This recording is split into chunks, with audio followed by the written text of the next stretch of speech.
close listening. I'm Zach Morgenstern, joined as always by silent co-host Ludwig von B. Today I'm going to be talking about two Bob Dylan albums from 1986 and 1988. Those are Knocked Out, Loaded, and Down in the Groove. I'm throwing these together because neither of these are considered peak Bob Dylan albums. Both of them don't seem to be remembered too fondly. And there's also a sort of similar structure to them. Both have, more covers than one would expect from Bob Dylan, as well as collaborative songwriting. That said, I actually kind of like Knocked Out and Loaded. I'm not going to say it compares to the greats, but I found it enjoyable, whereas Down in the Groove was actually depressing. And in fact, when I was going through the Dylan discography to figure out which albums I had to listen to, I almost skipped Down in the Groove altogether because the cover made it just look like it was a live album. I didn't even realize it was a studio album, but it is. But anyway, let's start with Knocked Out and Loaded. When I look at this cover art, this is apparently just a reproduction of the exact cover of a Pulp Fiction stories collection, it kind of gave me a false sense that maybe this album marked the beginning of the truly modern Bob Dylan, as in the Bob Dylan we have today. The Bob Dylan who's not, a smug young songsmith, but an old, grumpy, vintage Americana bluesman. And the first song on this album was indeed a blues song. It's a Junior Walker song called You Wanna Ramble. But the problem was the 80s production on it was really over the top. It kind of overwhelmed Bob Dylan's voice. Track number 2 is a protest song, They Killed Him, though not a Dylan composition. It's by the great Chris Christopherson. Is this a great Chris Christopherson song? I wouldn't say so. So it's basically trying to connect the martyrdom of Martin Luther King and Mahatma Gandhi with the martyrdom of Jesus Christ. And I'm sure there are audiences that have to hear that message. I mean, I don't know, Chris Christopherson was a country singer, so maybe he was living amongst conservatives who had to be convinced of the benevolence of Martin Luther King. But it just feels like a bit of a simplistic message, and the lyrical quality isn't that great. It's not a very poetic performance. And I also think, at least think of bolder people to compare to Jesus. Compare someone more controversial like Malcolm X. No one needs to be reminded again of the great things Martin Luther King and Gandhi did.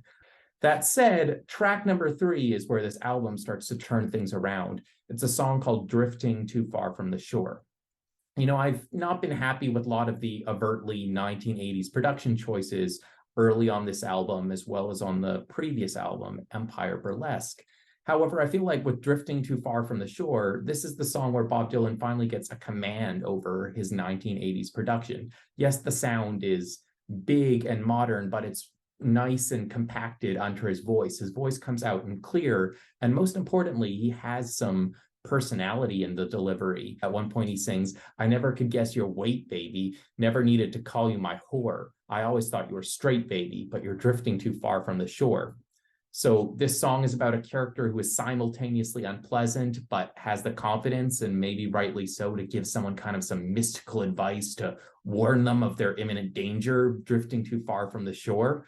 I think one of the great things art does is it allows us to appreciate characters who might not be very pleasant if we met them in real life.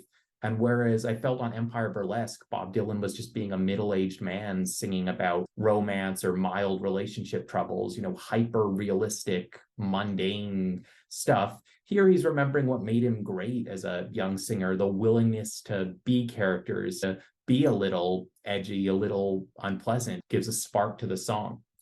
Track number 4 I really liked as well. This one is also a cover of a traditional song. The writer, it's believed to be by a guy called J.B.F. Wright, but it sounds like something off of the Basement Tapes records with the mandolin. It's kind of a country gospel song, but it's, a religious message people of any religion or atheists can get behind. It's, appreciate the precious memories of your past. There's something you can always live on. And this actually feels like a real jubilant standout from Dylan, because previously when he sang about his past, it was always to run away from it. It was always to say, I'm not that protest singer from the 60s. I'm an old man now. Whereas for the first time, Dylan is just singing simply and joyfully about his past. Track number 5 is called Maybe Sunday. This song has that kind of 1980s construction site vibe. Picture the Peter Gabriel song Sledgehammer, or later the theme song to the children's show Mighty Machines. But yeah, after a bit of a sloppy start, it becomes a nice, thick, and catchy sound. And again, a bit of that great Dylan smugness. He sings at one point, "You said you were going to Frisco, stay a couple of months. I always like Frisco. I was there for a party once. All right, Mr. Worldly. Track number 6 is considered the real standout here, and it's co-written with the playwright Sam Shepard. It's called Brownsville Girl. And sonically, again, the production is amazing. The chorus has wonderful horns and backup singing. But unlike some of the weaker 80s songs, the big sound doesn't drown out Dylan's vocals. Dylan's vocals are just the right volume.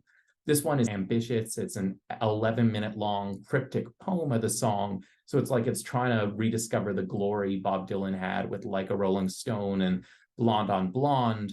The one problem with this one is the verses are so much like poetry and not enough like song that, it just doesn't have that magical catchiness of the true Dylan classics. That said, it is a very compelling piece of poetry. Its source material is a Woody Guthrie song, and the Woody Guthrie song is a very simple one. It's about falling in love with a woman at a train station. This song, however, starts with an elaborate metaphor about a Western movie where a young outlaw gets ostracized rather than executed. And then basically Bob Dylan goes on this series of romantic journeys across the country. And I guess it's trying to capture the feeling of having an inspired life. You see a movie and it becomes a metaphor for yourself somehow. And maybe that metaphor doesn't make sense to anyone but you, but it just sort of combines the dramatic feeling of that Western movie with, sort of more mundane relationship stuff. It's like Bob Dylan has figured out just having mundane relationship stuff like he did on Empire Burlesque gets kind of boring. You have to find a way to inject a spark into it. Track number 7 is co-written with Tom Petty. I guess they're about to do Traveling Wilburys stuff together. It's called Got My Mind Made Up. It's a song with like a cool motorcycle vibe to it, kind of similar to Petty's later song Running Down a Dream. And it brings back the young, rambling Bob Dylan, except this time he's not just rambling through rural America, but all around the world. And finally, we get a song called Under Your Spell, co-written by Carol Bayer Sager, another big name. This one is a bit of a more of a mysterious feel to it. And once again, it's just great to see Bob Dylan leaning into a character. So overall, I thought Knocked Out Loaded is actually a pretty solid Dylan record. The one problem is just the 2 worst songs are at the beginning, and the fact that they're also covers allows people to put on this record and at the beginning think, this sounds like poorly produced 80s stuff and Dylan isn't being creative anymore. But if you go from track 3 to track 8, this is almost as good as the best Dylan albums. So now let's move on to the 1988 release, Down in the Groove. This one similarly starts with a blues song called Let's Stick Together. Now, to Dylan's credit, he doesn't stick to the over-the-top 80s production. Here he goes for a nice acoustic sound, and I think this one is solidly catchy. Maybe it feels kind of Springsteen-esque, basically blues with bigger drums. Track 2, however, is called When Did You Leave Heaven, written by Walter Bullock and Richard Whitting. Turns out this is a Broadway-style song from the 30s. I listened to the original and thought the original sounded great. Bob Dylan's version, though, just sounds like a less inspired version of Eric Clapton's Tears in Heaven.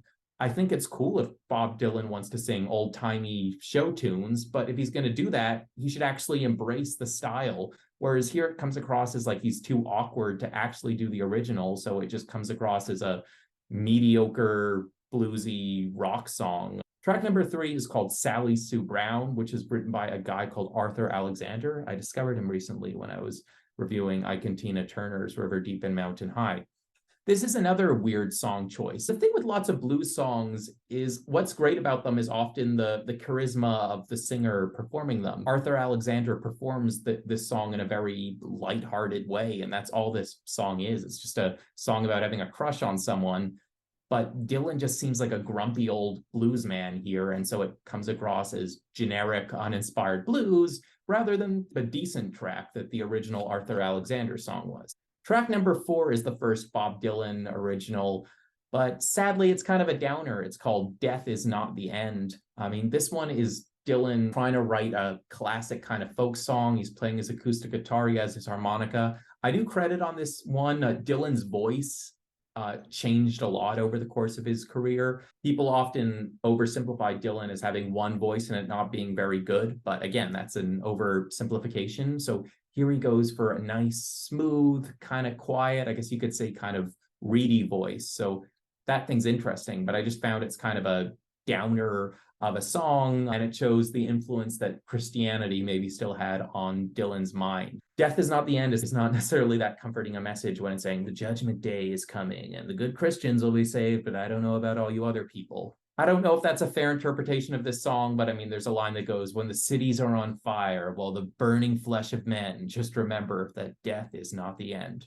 Creepy stuff. Track number 5 is completely different. It's also a Bob Dylan original. It's called I Had a Dream About You, Baby.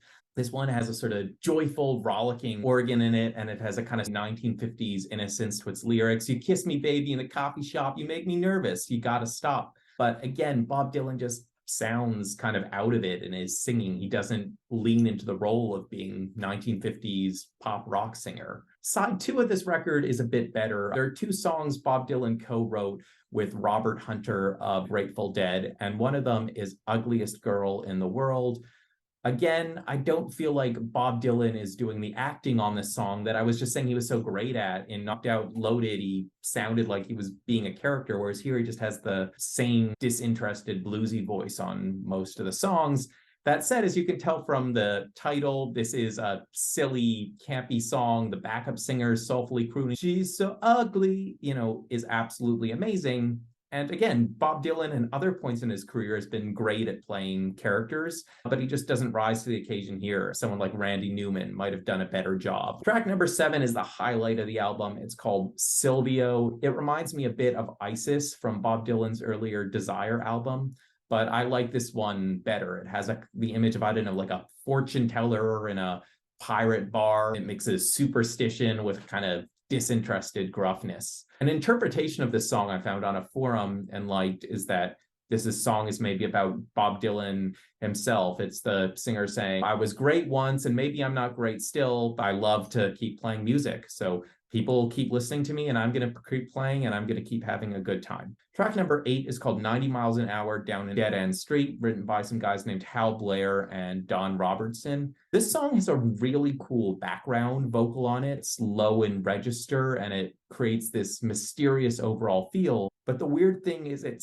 all sounds like an introduction and you keep expecting the bass to drop. Just never quite sounds like a full song. The original is a country song about an affair. And I can sort of see why the song never, takes things to the next level, because if you look at the lyrics, it's actually about this couple that does not get caught. There's never a fight. So there's this, I guess, low stakes tension throughout the song. And maybe that inspired the musical choices, but doesn't quite work for me. Track number 9 is the traditional song Shenandoah, about traveling across America on a river and a relationship between a white guy and an indigenous woman. This is an interesting recording in that Dylan's voice is soft and growly. It reminds me of a singer named Baby Gramps, who I heard on a collection of pirate songs. And harmonica riff at the beginning is kind of cool, hearing Shenandoah play note by note on a harmonica. And the final song on the album is called Rank Strangers to Me by Albert E. Brumley. The music on it is quite sparse. It's guitar and bass, and it sounds like, but I guess there isn't a slide guitar on there. And I guess the song just sort of channels a lonely state. I know I promised back when I made my video on Blood on the Tracks that I wasn't going to project autobiographical traits onto these songs because Bob Dylan doesn't like people doing that. But very broadly, the vibe I get from these songs as an air of loneliness. Now, I don't know what's going on in Dylan's life at this point in time. I don't know if he actually felt lonely. If you look at the credits on these albums, a lot of people wanted to collaborate with him, including big names like Robert Hunter and Mark Knopfler. But it definitely comes across as Dylan feels some version of loneliness, like he's run out of the inspiration he had early in his career, but he still wants to keep playing music. So almost like when he steps up to the mic, someone is missing, and that person missing is his old creative soul. So again, I mean, not terrible to listen to. It's just not a lot to get excited about other than Silvio and arguably Ugliest Girl in the World. That said, I've heard the next album, Oh Mercy, was kind of a comeback of sorts. So I'm looking forward to listening to and reviewing that one. I'm Zach Morgenstern. This is Ludwig von B. See you next time.